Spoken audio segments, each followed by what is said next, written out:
ocean, on the upper layer of the ocean only the sun's radiation falls, and you can see that the temperature of the upper layer and the lower layer, there is a difference of temperature, that is 20 degrees Celsius difference you can see between the upper layer and the lower layer. So when this upper layer of water gets heated, this hot water can be used for the production of electricity. Thus an OTEC plant, that is Ocean Thermal Energy Current plant, is built that uses this upper layer of hot water that is mixed with ammonia. So when this hot water is mixed with ammonia, it forms the vapors of ammonia that transfers to the turbines, and it helps the turbines to run, and this turbines in turn on the generator, and this generator produces the electricity. Hence you can see that here there is no need of waiting for the tidal energy or the tides or waves to be created for this thermal energy or electricity to be produced. So this is ocean thermal energy is better than the other tidal energy.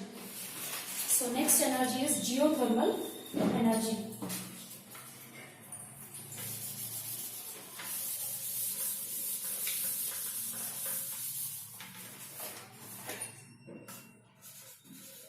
So what do you mean by geo? Geo is earth. So you can see that under the earth there are certain hot spots. So under the surface there are certain hot spots that also consists of rocks that is too hot, and also nearby there are water sources that might pass through these rocks. Through the hot spots there are water present near these hot spots. You can see that the rocks when heated, the rocks that gets heated, it is called as magma. This magma, sometimes the magma comes to the surface of the earth, leaving behind the water surrounded with the hot spots. This hot area makes the water gets heated up.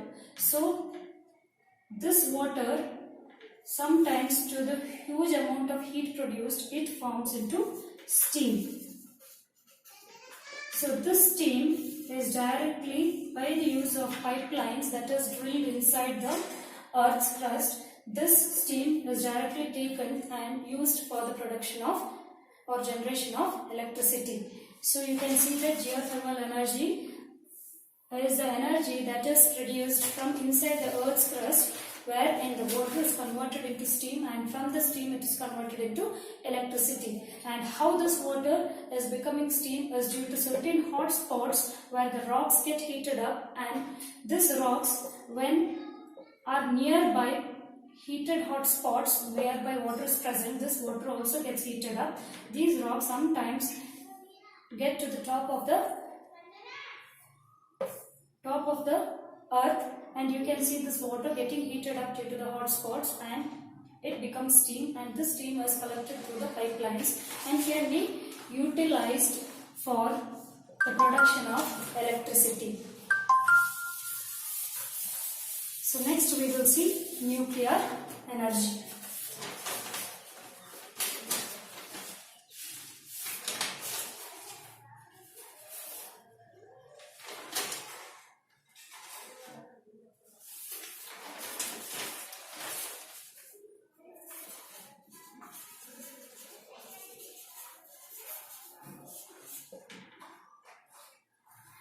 So nuclear means nucleus, all of you know that. So energy possessed by nucleus of an atom.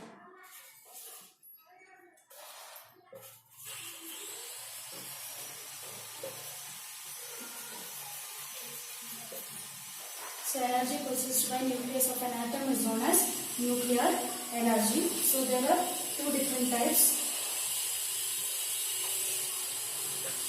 wherein energy can be produced by the nucleus. It is nuclear fission and nuclear fusion.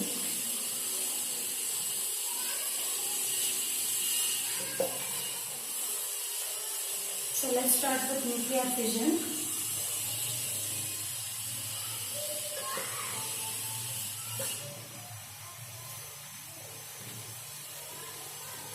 So you can see that inside the nucleus is the present protons and neutrons. Here the neutron is only the target material, or a neutron is used for the target nucleus.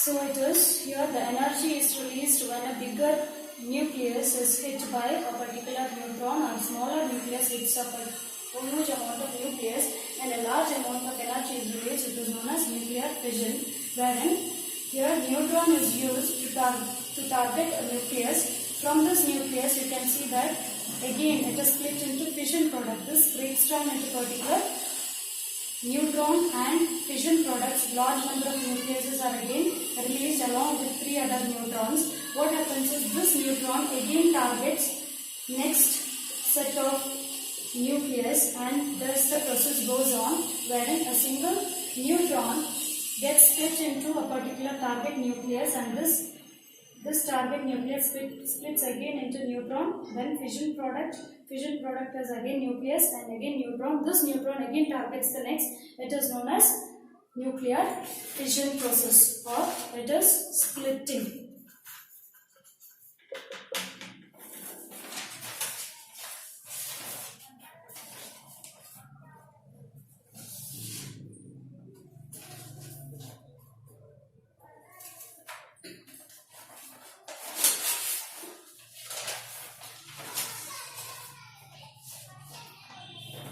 So here nucleus might be unstable, so that this neutron can target a nucleus and it hits a bigger nucleus and small size fast moving particles. So small size fast moving particle only can target the nucleus, and it should not be stable. It should be unstable, so that it will split into particular fission products. So you can see that in a nuclear reactor also it is a device wherein used to control uncontrolled fission to be controlled. What happens in a nuclear reactor? So here you can see that there is an uncontrolled formation of the fission products. This needs to be controlled.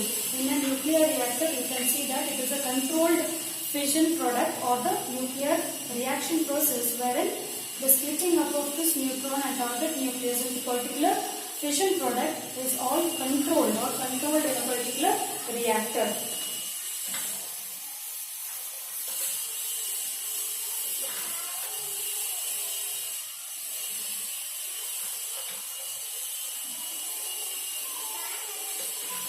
So you can see that the device used to make uncontrolled fission to controlled one. So here controlling rod is used that absorbs extra neutrons produced. So these rods are particularly made of cadmium or graphite and boron, cadmium, boron.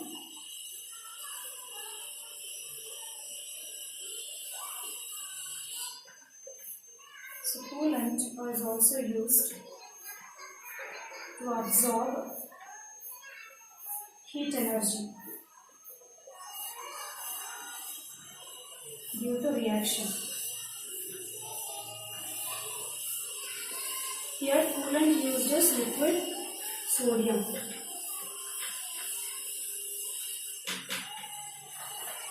So what happens before you saw that a neutron is targeting a whole lot of nucleus, a larger nucleus, and this smaller neutron will target only unstable nucleus, and this unstable nucleus will split into again neutrons, 3 different neutrons and particular fission products. These fission products are again a whole lot of nucleus. Again this neutron will target into next other unstable nucleus, and again it splits, and hence it cannot be controlled once the reaction is started. So you need to stop the reaction at a particular moment of time. Hence this nuclear reactor is used for nuclear energy that is produced. It's a very huge energy. It is not controlled. It can destroy the whole world. So you can see that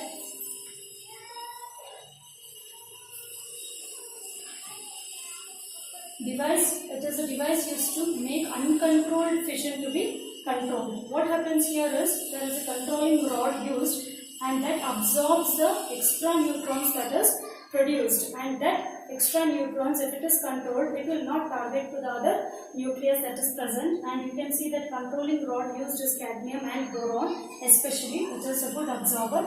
And the coolant, means lot of heat energy is released and heat needs to be controlled, hence the coolant is used. Mainly the coolant used is liquid sodium in the nuclear reactor.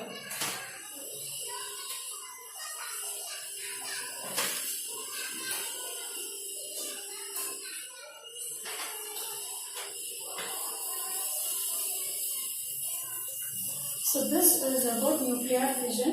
So it's the opposite of nuclear fission is the nuclear fusion.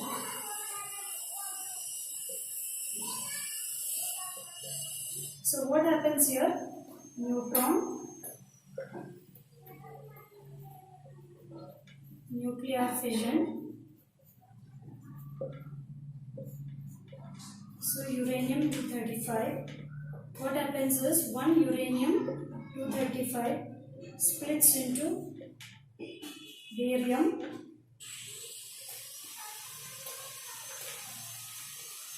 then again it splits into 3 neutrons. So we are talking about fission here again. It's fission. Then you can see that here you can see krypton is also released. So what did we see in the nuclear fission process? A neutron targets a highly unstable nucleus like uranium-235, and this uranium-235 splits, that is, during fusion reaction it splits into 3 different fission products and neutrons. These are the fission products. So this barium and krypton-89 is the fission products, and you can see that 3 more neutrons has been developed newly, and this 3 neutrons you can imagine that will target again individual uranium. So you can imagine individual U-235 will again give rise to 3H barium and 3H krypton, but the amount of neutrons that is produced by 3, this is 3 plus 3 plus 3, that is 9 more neutrons, which is an unstoppable fission reaction. Hence a nuclear reactor was used. Along with that, controlling rod that has been used, wherein boron is used and cadmium is used to control the process of neutrons or the nuclear fission happening, and a coolant also is used along with that. That is sodium, liquid sodium is used as a coolant purpose. So let's see now nuclear fission, what happens here.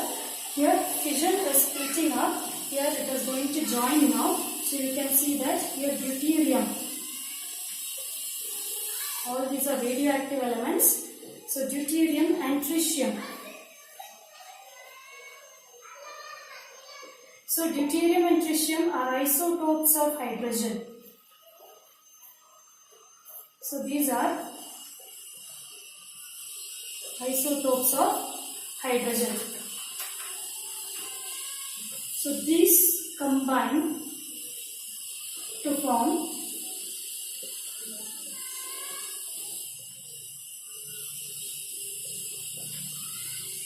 together the nucleus that gives rise to single neutron and again helium.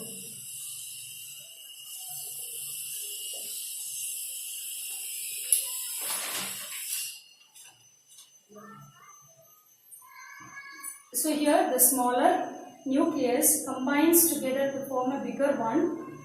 You can see that this gives rise to a single neutron and this forms a huge bigger nucleus of helium. So this is the process of nuclear fusion, wherein hydrogen plus hydrogen isotopes gives rise to helium, and that too with the help of solar energy. This solar energy, that is sunlight, helps the combining of two hydrogen atoms to form helium. So you can see that these two are the isotopes of hydrogen. So you see that nuclear energy is very hazardous for the environment and our health. So there are certain safety measures that we need to take while handling with the radioactive elements. So safety measures are: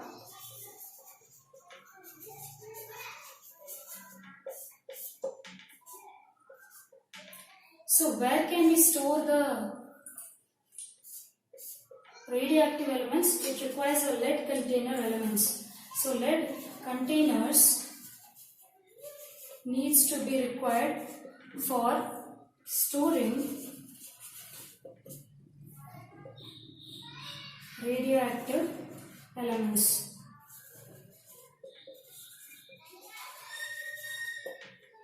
So workers working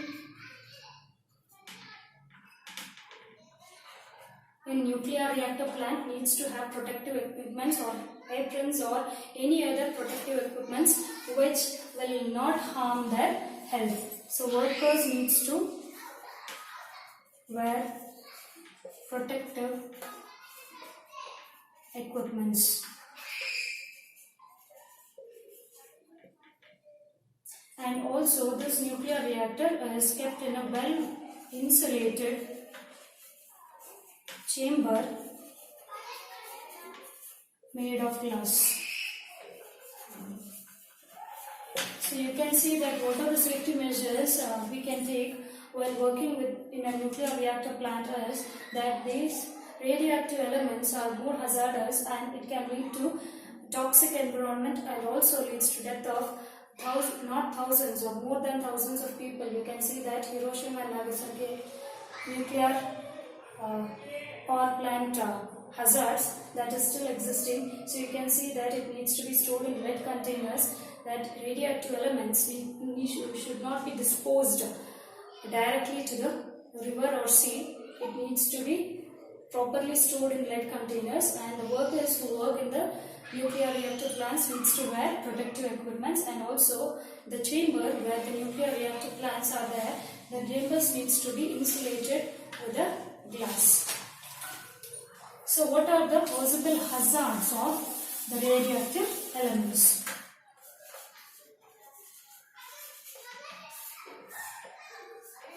So risk of accidental leakage.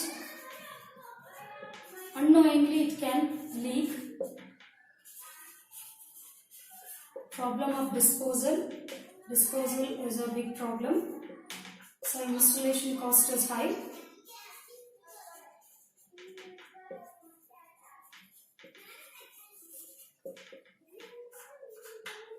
So uranium fuel is limited. Fuel is limited in nature. So advantages. What are advantages? It has a very lot of tremendous amount of energy.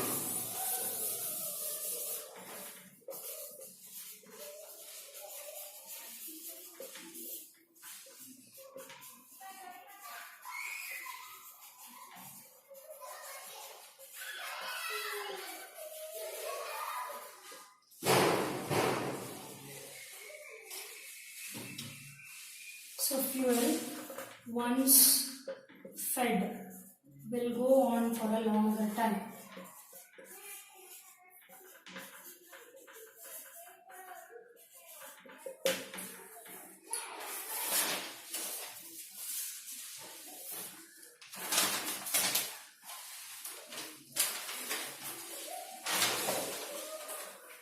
So what did we see in the nuclear energy?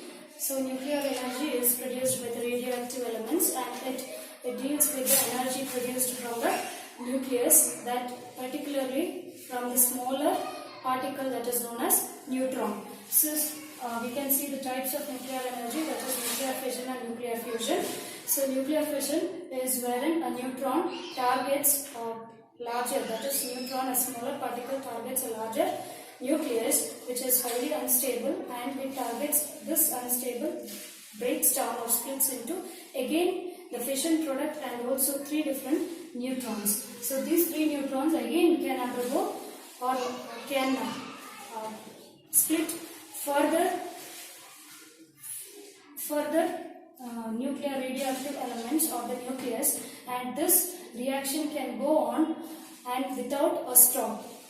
So hence this energy, or tremendous amount of energy, needs to be controlled. So this can be controlled in only a nuclear reactor. This nuclear reactor wherein it consists of certain controlling rods made up of cadmium and boron, and you can see that there is also, so that the neutron is controlled wherein the next neutron does not, or more amount of neutron is not produced, and you can see that there is a coolant that is used to cool the large amount of heat that is produced, and that coolant is used as liquid sodium. So next we will see, we have seen that nuclear fusion reaction, there is here the isotope of hydrogen in the presence of sunlight. Sunlight helps in the fusion of these hydrogen atoms or isotopes to form helium, and you can see that major hazards of nuclear radioactive elements are that they are highly reactive, and you can see that there needs to be a proper equipment for the workers, and the chambers needs to be installed in insulated glass chambers only. And you can see that what is the major disadvantage is that disposal of this particular waste of the nuclear reaction is a big problem, and the installation cost is very high, and also it can affect, it is very toxic to the environment. So the other advantages are that tremendous amount of energy is released, and once a reaction is started, the fuel given need not be given again and again. It goes on with the particular fuel that is initially started with, and also it goes on for a longer time. So that completes your chapter Sources of Energy.